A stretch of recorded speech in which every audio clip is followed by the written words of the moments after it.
Hey, what's up? It's Matt, and I am here. We're live at Rapid Fired Pizza in Bowling Green. I'm with one of the owners and one of the gentlemen involved in this brand, Chris Wiley. How you doing? So, Chris, you've got a long lineage. Is that the proper word in That's the restaurant the right business? Yeah, my public education, public school, I have to sometimes use fancy words to make me feel bigger. That's right. So, I guess first, talk about, because I think you got an interesting story, your background in the restaurant business and what you've been involved with, because you've been involved with a lot of brands, and your father was involved I was going to say, let's start at the beginning. Pretty famous brand himself. Yeah, I like to say I was practically born in a Pizza Hut. My dad was one of the first couple guys with Dan and Frank in Wichita. We actually just had the 60th anniversary of the original 500 square foot Pizza Hut. Wow. Just moved it onto the college campus at Wichita State, I believe it is. Yep. Quote me on which school it is. But that was really cool. But we all had restaurant in the blood, right? We moved every year of our lives, built Pizza Huts all over the Southeast. We all got together and came out. This was back in what, 1950? Oh man, this is the kids, yeah. I was, when I was a little kid, so 60s, 70s. About 1986, my dad and some Pizza Hut cronies decided to get back together for one last hurrah. Okay. They had discovered Skyline Chili, for any of you guys who've ever been to Cincinnati. Skyline Chili. I know Skyline. Yep, and they thought this is this awesome new concept. We're going to expand it all over the country, and we built a whole bunch of stores. So we all got together, moved from all parts of the country, came to Dayton, Ohio. We built about a dozen inside of 2 years. Okay. Skyline Chili went public. We sold the stores back to them. I thought they were all nuts. I went back to bank consulting. I've been re-engineering banks for many, many years. Yeah. But I've been part of the family business, and my kid brother stayed behind and did Subways. He was a Subway operator for about 20 years. In 2007, he saw the rise of Chipotle, and he said, you know what? I need another play. I want to build my own business, and he created Hothead Burritos. Okay. And so my brother Pete and I worked with them as they put it together. We planned the business.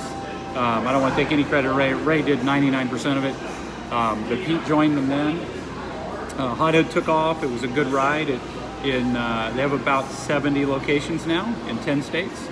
About 2015, they created Rapid Fire Pizza. What we're at right now? We're in a Rapid Fire Pizza today. And the idea was optionality, right? As a Subway guy, when he created the Hothead brand, we put it literally next door in the same shopping centers To the Subway. And Okay. the Subways improved. The old Subways were kind of dying, right? And they improved. And so Why is that? Just because of more traffic? traffic, right? Yeah. And it's traffic. And if you think about it, customers, Ray likes to say it's the fave five. You're not going to eat a sandwich every day. Yep. You want to be in their five. The burger, the taco, the pizza. Okay. So he had sandwiches. He got rid of it. He sold his last Subway just a few years ago. Okay. But we figured, well, we had you on Subway, right? We had you on Hothead. What can we do next? And Ray created the Rapid Fire brand. I got really deeply involved because my son came out of the Coast Guard. Ross owns this store and a couple others with us. He came out about 2 years ago, and it was a great story. Landed, literally got his orders at exit orders. We had the store under construction. He took it from there. Nice. It's really been awesome. He's done a great job. Done a great job. His first store was successful enough to help fund the down payment on the next store. Okay. And then we bought a couple of Hotheads from one of our franchisees last year. But when you talk about these brands, the kind of folks that are part of our brand tend to be Subway operators, Burger King operators, Long John Silver's operators. They've been in other brands, they've been successful, and they're looking for something else they can do within 50 miles of home. You're right, restaurant operators don't fly around on airplanes like banking consultants do, right? So we found that if we could create a compelling value proposition for those guys, they would cross over. And the way to think about it in the restaurant business is that excluding the top performing brands, we'll talk about in a second, but the mainstays of fast food that you think about when you go to lunch every day are, the Wendy's and the Burger King and Kentucky Fried Chicken and Yum Brands categories. Those stores all do between $1 million and $1.5 million a year, generally. And based on that governs your locations and your rent and your staffing and everything else. There are a couple remarkable brands like McDonald's, which does a couple million a year. Chick-fil-A does like $6 million a year. Chipotle, they are kind of in the middle of that, very, very successful. But those brands are pretty much locked out to the small franchisee. You can't franchise Chipotle. The access to a McDonald's, which are already massively developed, is very difficult. Chick-fil-A, they do franchise technically. About impossible. Isn't It's it? about impossible. It's like 20,000 people a year apply. They do 80 stores a year. So we appeal to the guys that have a couple of stores, whether it be a Subway or Burger King or, like I said, a Long John Silver's, or crossing over from something that may not be food. They have. I talked to a guy the other day that's in UPS stores. Got a whole bunch of those mailing shops. I know a guy that owns 2 or 3 of them. Yeah, you know, what it really is we're in a customer service business. We're in a business where we're part of what's called the fast casual market segment. Yeah. Fast casual, you think about the UPS store. I don't want to go to the post office. I want to be personal attention. I want it my way. I want you to help me with everything. Well, we're in a market that has been defined by that. You know, Subway didn't realize that's what it did. Subway let you pick your sandwich the way you want. Yeah. Chipotle came along and let you pick Mexican food that way. Yeah.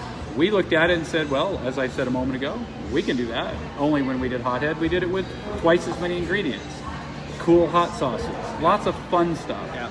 Rapid Fire, we took the same approach. We saw Mod and Blaze come into the market. Mod's from my hometown, Seattle coffee people and others behind it. Those concepts were kind of rolling, maybe 50 locations when we started Rapid Fire. And we looked at them and we said, what can we do better? Well, guess what? Double the ingredients, a whole bunch of cool sauces so you can customize everything. And now our biggest thing, the right? beer wall, baby. Yeah, the beer wall, right? And that's because all the industry information says that the fast casual audience, the people who want everything their way, they want it online, they want it delivered, they want it through Uber Eats, well, they want something else when they're in a restaurant. They want alcohol. They want to be able to have a glass of wine or a beer and relax. And what we found is that bottled beer and wine just, it wasn't the same. It's not the same as getting a bottle of beer or getting a pitcher of beer. Yeah. And Pete and I are both beer fans. Pete's been brewing his whole life. He's my younger brother. Didn't know that. Pete runs all the marketing and technology for us. And we started tracking these self-pour beer systems about 2 years ago. We've watched them come to maturity. And we decided Bowling Green would be the right place to test it. But really, the driver was, one, we want to give the customer what they want and let them have some fun with it. But the business driver, and that's what we're really talking about today, Matt, the business driver was, how do you give a customer a reason to do something more than fries with them, right? How do you give the customer a reason to stay around in the store for another 20 minutes? And we found, again, bottled beer and wine didn't do that. What we find with self-pour is the customers will stay and have 2 pints of beer. Well, that's funny. I want to show you that because we had 11 people come through the ROI Engine today, which we run here. Right. And you'll see the average tickets. The average tickets? They're up there. Our average tickets jumped immediately 2 weeks ago. We started the ROI Engine at the same time. Yep. Right? No coincidence. We've been promoting only through Facebook and the ROI Engine for the last 2 weeks. I think we didn't spend a nickel on it till this week, right? Yeah, a lot of organic. And we literally, I think we were averaging, in a store where our business is about 300 customers a day, 30 customers a day on, let's call it Wednesday through Saturday, we're adding beer to their tab. And on those days, the tab went from $10 per ticket to $15 per ticket. Wow. Now on an average for us over the week, right, because in the self-pour business, there's a lot of data. It's like a gas pump, right? People get a wrist bracelet, which I don't have mine on. We'll have to grab it. But they get a bracelet. They walk up to the bar. You can see it over there. And we'll get a close-up in a minute. But they can have fun with it. They can try a lot of things. The data says the average customer tries 3.2 beers. The average customer pours about a pint and a half. And in doing so, that's adding $10 per ticket. Well, if you look at this same concept without alcohol, which with the regular bottled beers behind there, it's not very sexy. It's in a cooler behind the register. Yeah. There's really no sales pitch to it. You might get a $4 or $5 bottle of beer here, a can of beer. Oh, and honestly, and all other operators I've spoken to, like the Smash Burgers that have bottled beer, even Chipotle that has their margaritas and that sort of thing. It's less than 1% of sales. Yeah, it literally costs you more for the liquor license than you make in revenue. Whereas this time, the person sees this novelty. Yep. Then we'll walk through it in a minute, but they come in and now all of a sudden they can try 4 or 5 beers for 1 ounce.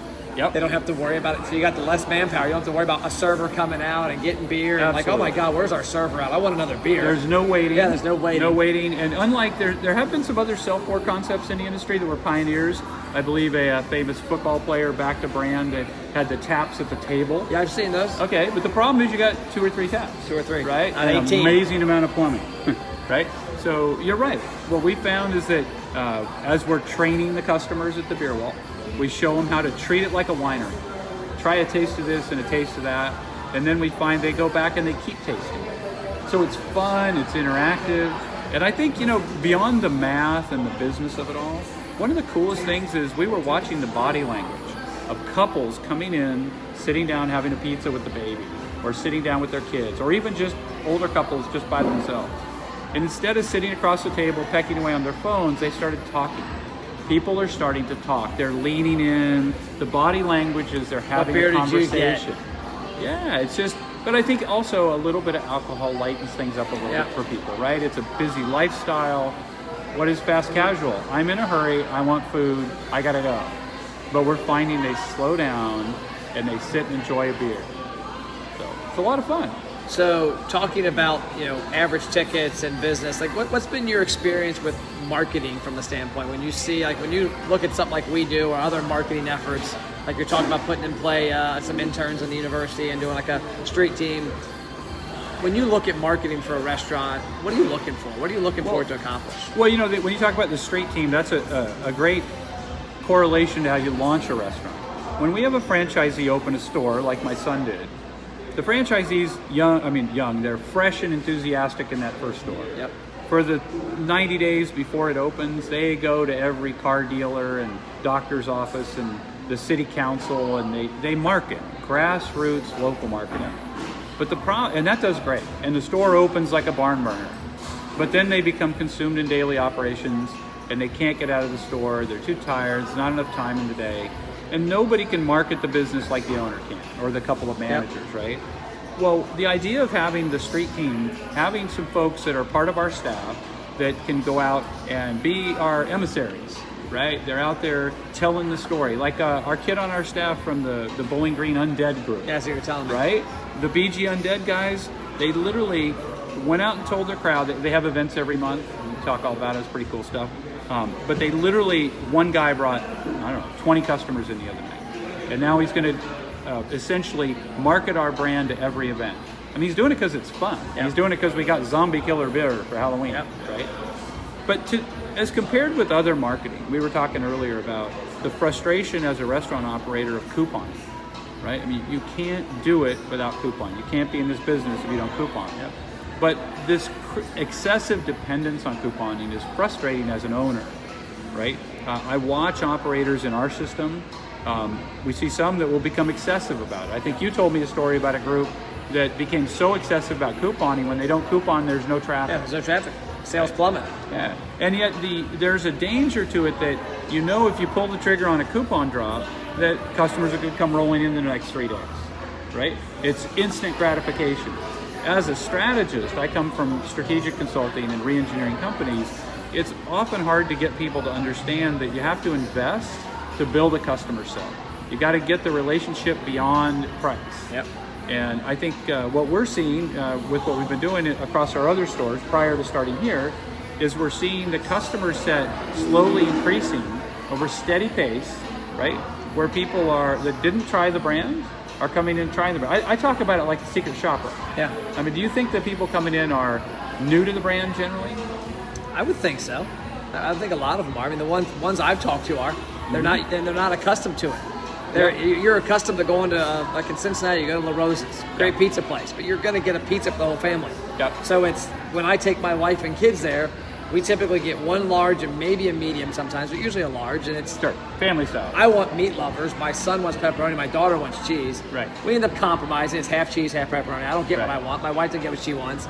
The 2 kids do, and we suffer. Classic pizzeria. We're suffering through pizza. I'll tell you, I have been out in public, when I happen to have a rapid fire shirt on, or one of the guys did with me, and literally had people come up to my table, eating in the bar down the street, and say, "Man, do we love your place." Oh, yeah. And when I ask them why, right, the answer is, Because we don't have to fight over pizza. Exactly. It's always the same. Oh, it costs us the same for me, my wife, and kids to go to a traditional sit-down pizzeria. Yeah. It's going to cost us $30-$40 every time, 4 people. Because we also order suckers for like the cookies and stuff. Sure. Dessert pizza. Yeah. We come here, and I get my, crap, I always forget the name of it. I always call it heart attack, but it's, why's my mind going? I think that's what it's called. Triple bypass. Triple bypass. Triple bypass. So I get the triple bypass, and I love With it. the jalapenos Yep. on. My wife gets something else. My son gets his pepperoni. My daughter gets her boring cheese pizza. Right. And then occasionally my son will steal. I'll look over and one of my meat lovers is gone. I'm like, bro. But it's, He's manning up. There's just enough that I can fill up, and everybody gets their own. But then occasionally you can trade a slice here and there. Yeah. And I think that's pretty unique because it allows us to all have a customized experience. Yes.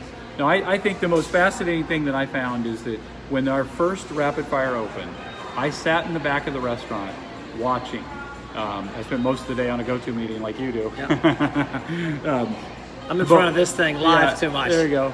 But what I observed is people getting a pizza per family member, just like you described. But what was crazier is over the first 5 days, and we were there every single day because we flew Ross in to see the operation. And they would come back the next day and they'd bring their friends and teach them how to do it. How to do it. I think that, we're not the first. There's obviously some players in the space, but it's a phenomenon. It's changing the way people eat pizza. Just like, our hotheads and the other competitors in that space changed the way you eat Mexican food. Yeah. Right? We're talking about dollar per ticket. So for us, the opportunity of the beer wall, as we like to call it, even though it's cider and mead and all kinds of other cool stuff, is to increase the dollar per ticket from, let's say, nominally $10 to maybe get to $15 if we can. That is that's actually a 50% revenue increase at a restaurant. It is unheard of, Matt, to take a QSR restaurant, a quick service category restaurant, and increase sales 10%. It is not done, right? It's so remarkable that people can hardly believe it. And we're watching as we pilot the beer wall here, and the other operators throughout our system are stunned that we're able to do it. So for us, whether we do it here with the beer wall or in our hotheads, we're rolling out the cantina format. Yep. There's one in Dayton, right? Yeah, downtown Dayton. We took a long-established store. That store was doing maybe $15,000 a week when we'd like it to do 20. We remodeled it with the cantina signage. Added 6 taps of beer, margarita machines, a bunch of tequila, and sales came up almost 30%. Wow. To be careful which numbers I say when, but I'm just saying on the order of magnitude, it went up so much that all the franchisees that watched the sales reports were stunned. That store has only been serving its full bar since September. It's about a month. Yeah, and it is but that sales lift was not alcohol. Yeah, we sold alcohol, but I bet only 1/3 of it was the actual alcohol. What came with the alcohol was the customer who wants a pitcher of beer and a rack of tacos, who wants a couple tequila shots or a margarita. So I think what we're trying to accomplish is we want to take the game to the next level. You and I talked about fast casual.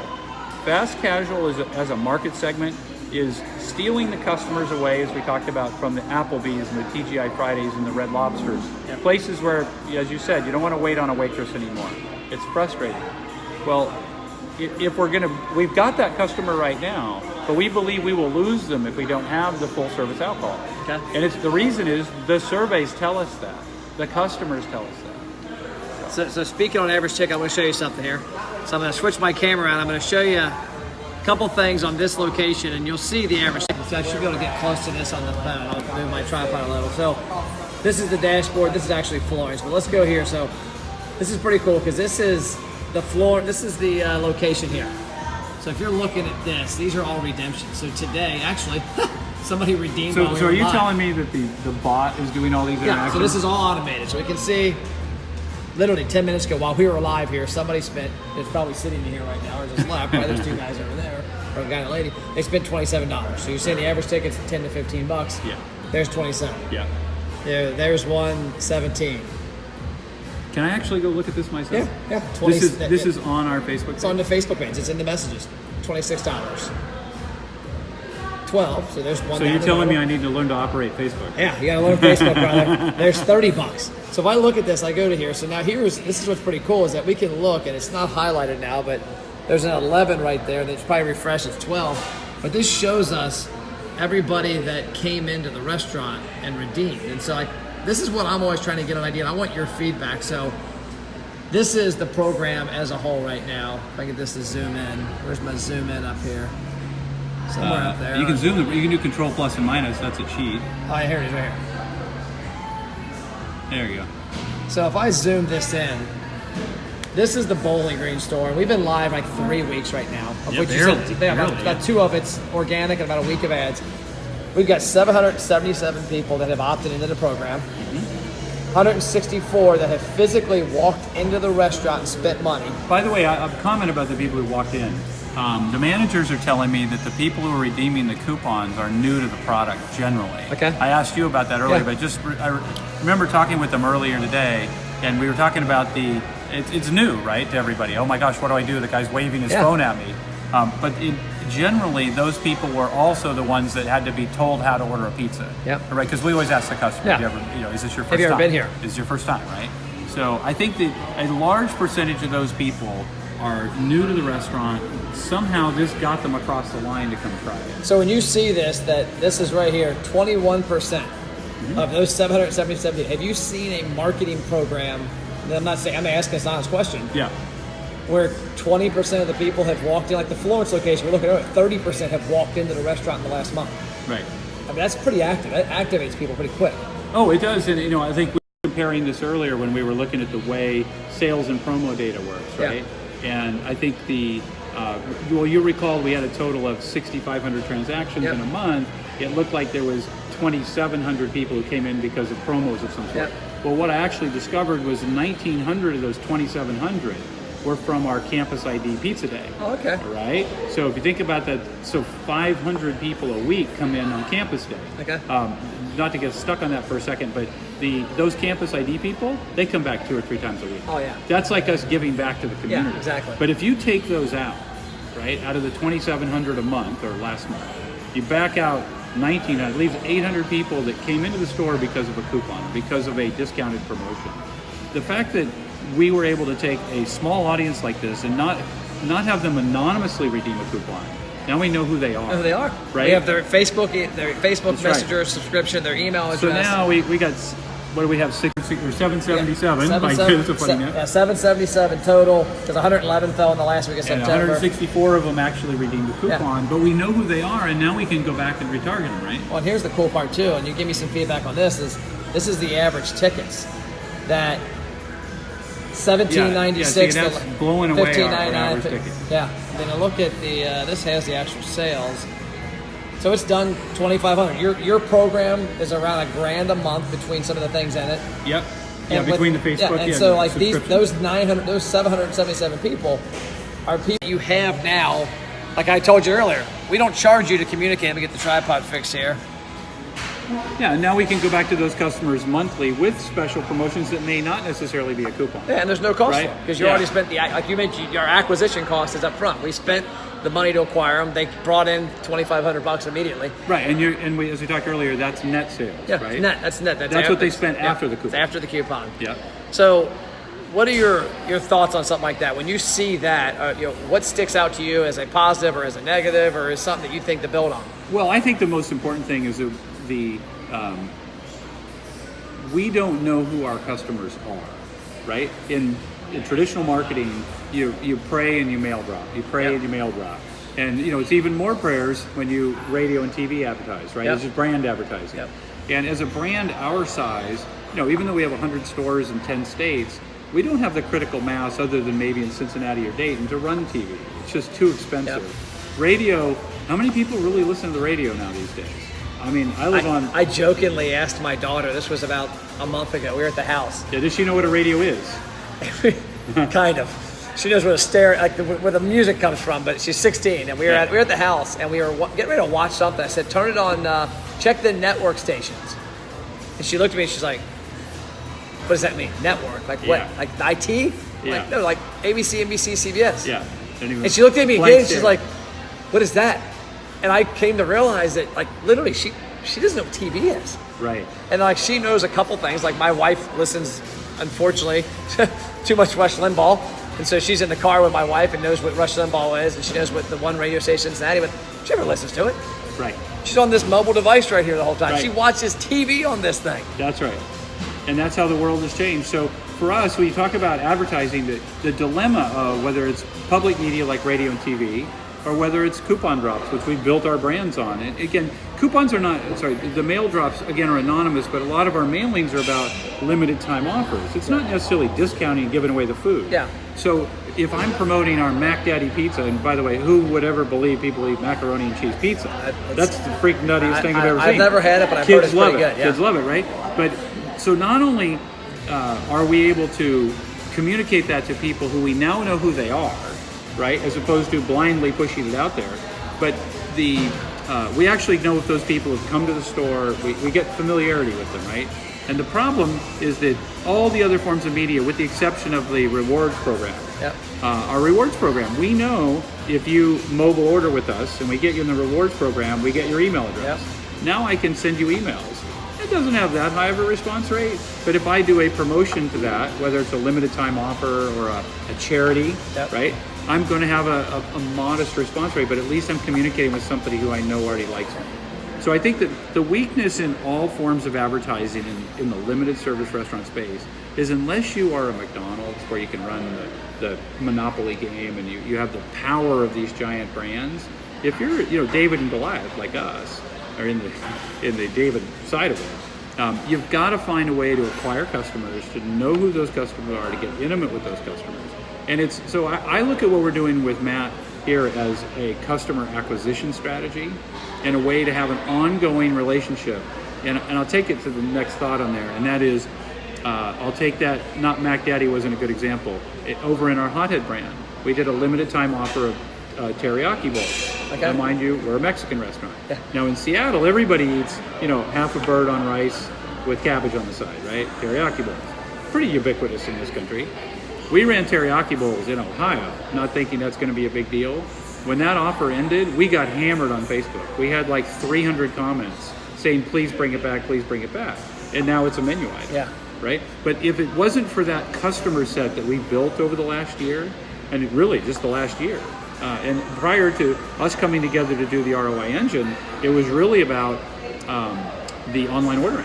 Because the online order, we got your email address. You got the email, yeah. And we've just begun to, this is like been a wild year of learning, wow, I have an email address. What can I do with that? But we also know email open rates. Yeah, well, that's one of the reasons I brag upon Messenger and even text message is that Messenger right now is what email was 20 years ago. Yeah. I remember in 1999, and you probably do too, when you got an email, I was like, oh, I got an email. Oh yeah, it was cool. Who is this? Yeah. Now it's like, oh shit, I got 100 emails. Yeah, now it's an annoyance on my watch every 30 seconds. Yeah, by the way, I like that watch. But so, the big thing I hammer home, and tell me if I'm off base or correct, is that when you do what I've always told companies is like, you know what, you don't have to live and die by the coupon. But if you can start off with it to get that relationship started, and now you've got that person's email, their Facebook subscription, they're pixeled, which means we can retarget them on Facebook ads. Maybe you get their cell phone number and you can text them. You can now talk to them differently. You can figure out, are they a family? Do they eat with their husband and wife? Are they eat with their kids? Are they single? Are they college kids? So you can market to them down the road. You don't have to have coupons. Sure. But the thing I always talk to business about, and I say, man, when you spend $1 on advertising, you should always look to acquire data. And that's the negative, is that radio, TV, most direct mail doesn't acquire data. So you know what? Let's say that direct mail drop kicked butt, and you want to do it again in 2 months. Well, you got to pay the direct mail company. Yeah. If the blast we do here works great, or the email you do, or the text program, or your loyalty, your database you got, those people know, like, and trust you. Right. And so now you own the data. There's no more cost. Yeah, well, and now we have the opportunity to do more creative things. Like, we're really big in charities. Yep. All of our stores, or our corporate stores at least, not all the franchisees, have Tuesday charities. And I was just thinking about this. Yeah. We should add this into the ROI Engine program. Move it to QR codes. Okay. But as an example, we have what we allow a charity to say, it's a school band. Okay. Right? School bands rock charities. School band sends out our email blast to their customer set, to all of their supporters. I should look at the camera. But they send it to all of the band supporters and the people in the high school. And they drive them into our stores on the slowest day of the week. It's on Tuesday. And then we give them a check for 25% of all the sales from their members that day. And that's literally all the 25%. It is literally all the profit, right? But you've built a lot of goodwill. Oh, no, it's great goodwill. There is nothing more powerful than a personal referral, and please come in, and it's a reciprocated kind of thing, right? But my point is the charities are so popular. We have a waiting list out 3 months for our 30 locations for people to get on the charity calendar. Wow. Right? So the charities love it. They repeat with us because they like getting a big check. Yeah. And it's a lot of fun, and they have a big camaraderie when all their people are in the restaurant, rather than selling cookies and standing out in the cold, that sort of thing.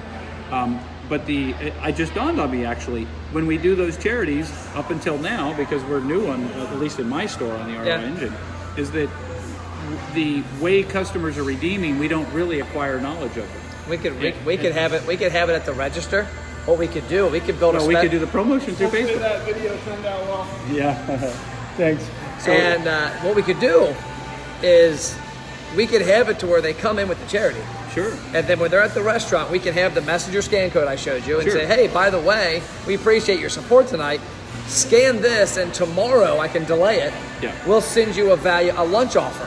Yeah, there you go. So now all of a sudden we get their information. They get a comeback for another time, maybe because lunch isn't killing it here a lot of times. Right, on Mondays and Tuesdays. Yeah. And so now we send them an offer. They can come back. We get their information. Now we know who they are. Yeah, well, and I think that all of these organizations run aggressive Facebook pages. That's how they keep track of their events, right? Whether it's church groups or sports groups or whatever. So I think our opportunity to take this to the next level, now that we understand how it works, and rather than having send out an email, post it on Facebook. Send out Facebook messages, because all their followers are there. That's how they know where to go for the events. Right? So I think but the point is that to me it's all about customer acquisition. The challenge for when I said earlier that it is remarkable to have your sales go up 3%. 10%, people don't believe you. They want to know what the trick was. But if we can steadily grow our customer set and get dollar per ticket increase, right? If your dollar per ticket is $10 and you get an $11 dollar per ticket, you have 10% sales increase. We win. So let's walk over to the beer hall. I want to show you this. I don't know if I showed you this earlier, but this is Florence. I'll turn this. This is one of our better performing. This one, the ads just literally got turned on the other day. And this is 4 weeks in. We've got 1,361 people in the program. Who've opted into Messenger. Who've opted in Messenger and email. We've got 27% of those people that opted in September have already walked in. Almost 19% have walked in the month of October. But here's the part that just, for me, $5,300 in sales. Yeah, and that's net cash above the discount that was given. And then average check of $1,594 after the discount. So it's 50%, is that 50% up. So let's talk about the beer one. Let's go see this thing. Just give me some insight on it, because I think I'm gonna go get my magic bracelet. Go get your magic bracelet. I'll talk about this for a couple minutes. So you guys can gather your eyes. This is what's cool about this to me, is that if you were to think, like, I've got a couple restaurant clients that have talked about, like, they've got 7 beers on tap, and to add new tap lines to their bar is not very easy. And you look at this, and you look at the build out here. If you're a restaurant owner looking to add revenue, look at this. This thing is literally, I don't know, what is that, 1.5 feet, 18 inches in width, and 20 feet of wall. Now I'm guessing they probably had 3 or 4 high tops here, so they lost about 10, 15 seats. So tell us about this. So you ready for your grand tour, Matt? I'm ready for my grand tour. All right, so here's the way it works. Come on up close. What you can see is that I forgot to change the label. We got to get on that. So we have 18 taps. Each tap features the logo from the brewery, so you can really see the fun part. Where's that coming from? Is that coming from? This is coming from Untapped, basically. So Untapped is tied in with this. It's not directly linked, but that's where they get it. Okay. So the technology that runs this system is getting the data from Untapped. Okay, so iPour is connected directly with Untapped. Well, they go retrieve it. Yeah, I got you. Yep. Okay. So, and then along with that comes the story. So what are we looking at here? This is a bumbleberry. It's a wheat of some sort. Fruit beer. By the way, ciders and fruit beers sell 2 to 1 better than beer. So as I interviewed all the folks in this business, what they told me is forget what you know about beer, and I'm a beer fan. Yeah. That was hard to do. But they said, just suck it up, get ciders, get fruit beers, and that's what we're doing. So as you get your story, everybody can, kind of like in a winery, they get all the fun stuff about it. Essentially, we have 18 taps ranging from light and fruity through, here's let's call it a Blue Moon competitor. Okay. What's that? I'm trying to think of the style you call that, but we'll move on because I can't remember. White, what? Belgian white. It's right there. You gotta read the sign. Oh, okay, let's see. Pale ales, but a mango pale ale. Not just a regular pale ale. Here we have habanero pepper in a blonde. We've got peach dodo, which is people are crazy about. It's like champagne. Yeah, Rheingeist, big beer in Cincinnati. And kind of like a sour. These are gosés. That one's very popular. Moving down here, we have probably 4 different IPAs that I literally have been pouring this, and I'll show you how we pour. I've been pouring this for people who say they like Bud Light and don't drink real beer. And literally, you come up, I tap my bracelet. Green lights on. Tells me I have 32 ounces available to pour. I pour a little taste. Right, just enough to kind of get a sniff of it. Now that is a flowery, fruity grapefruit beer, right? You would never know it can be that much fun. And that's what's got to be cool about this is that it's encouraging. People would typically come in and get if you had, let's say, 3 taps behind the bar. Oh, you're going to get a pint. They'd get a pint of Corona, they sit down, they drink it, they go on their way. Here, they come over here, they taste 4 or 5 beers. And what the averages say, we talked about a little earlier, is the average, because the system tracks everything. We know who did what. I mean, we don't keep their personal data, but by patron. Oh, yeah. And what it tells us is the average person pours about 3.5 beers. The average person pours 4 ounces or so each time. Okay. And so we're really encouraging people to try it. So when customers come in, we'll help them with a couple samples, just like a bartender will give you a sample. And we work through all the way down to, the crazier the pictures, right? And that's what's really cool. Makes the tap handle look bad. Oh yeah, this is so much more fun than a tap handle. But you can look at this and you're seeing the presidents here on Mount Rushmore, and there we go. There we go. What's he getting? Oh, that is good. Oh, he's going for the stout. I love that one. Have you tried mixing in some Sweet Baby Jesus? No, I have not. I'm a really big fan of Sweet Baby Jesus. Well, so this is sacrilegious because I'm a beer fan. Yeah. But when you finish that, come back, I'll pour you a little bit of each. You mix them together, you have a stout. You have basically an imperial stout that's not so sweet. So that's a little sweet for me. I love the 10% ABV. I haven't had this before now. It is very, very sweet. Yeah. Have you seen a beer wall like this? No. Nowhere else but here. Yeah, I think the closest one, I think, Champaign, Illinois. And, yeah, that would explain why I haven't seen it. No, it's great. I think it's really, really cool. I'm looking forward to seeing what gets rotated in and out of here. We're going to go fast. We're buying the little small 6-barrel, little 5 gallons. Yeah. So, we blew through bubble cider. Who would have figured cider? Blew through that. What did we just change out this morning? Another cider. Yeah. Got the blueberry beer. I believe it. But like all of these, you can actually see there's a little bar there in color. And that you see these are kind of high. And this one right here is getting there you go. That one's getting down there. Oktoberfest is getting down. So that'll be something new and exciting. I think we'll start to rotate, probably a third of the wall a week. Yeah. Right? You said it's on, all this is updated on well, it's on tap. Actually, there, it'll rotate back in a second. What's on tap is on tap. Okay. Yeah, and then what we also show on Untapped is what's on deck. So the ones that we ordered that are coming back. Okay. It'll actually ping you when we change a keg. It alerts everybody within 20 miles. That's awesome. Isn't that fun? Yeah, that's really cool. Yeah, so anyway, thanks for coming out. Yeah, absolutely. But yeah, when you're done with that, I'll mix them for you. Thanks. All right. There you have it. Yeah, I mean, that's good, clean fun. It's really to get people involved and make it a really social activity. Well, to me also, I'm curious. I can't wait to look at this and evaluate the social media metrics in a month to see how many check-ins. Well, and you're getting people to do things like rate the beer, right? Oh, yeah. We're doing all sorts of stuff. But I'm curious to see how many people are going, because they're commenting on the post what they're doing. Sure. Here's the beer list. Which one is your favorite, or what do you think needs to be on it? Sure. Because in this case, you got an opportunity to change taps out. Oh, so yeah. we can look at that post. I think it's already got a couple hundred comments in a couple of days. Yep. But what I think is cool as can be is this is going to encourage. Nobody goes to Applebee's and checks in at the Coors Light tab. right. There's like, hey, look, Coors. We refuse to put light beer on the wall. Yeah. That would be a violation. But here they're going to be checking in. Pictures, and I've already saw 2 ladies this morning taking pictures. I've seen live videos. Yeah. I've been here since 11 a.m. And I've seen a lot of people using social media on this. Yeah, it's awesome. It's awesome. Well, we also have the opportunity to take guys like Justin down at Bowling Green Beer Works and really feature the local beers. Well, somebody was blown away when they walked in here. They said, "There's a beer place here." Yeah, no, it's great. It's at a tin shed in downtown. You could never find it unless somebody told you the secret. But he has a whole selection. He probably has 6 beers on tap right now, from sours to imperial stouts. So we're going to have Justin come down, and actually we can swap out kegs real quick. Yeah. Right? The way the system works, it preserves them. A tap takeover. We can, a tap takeover. Roll out 6 of his beers, get little porter barrels or something, and do a special that night. You hear that, breweries? Tap takeover. Call this guy. I like that. It's a new plan. New plan. And combine that with the street crew, and we'll be all set. There we go. Well, cool. Any parting words? Cheers. Cheers. See you guys.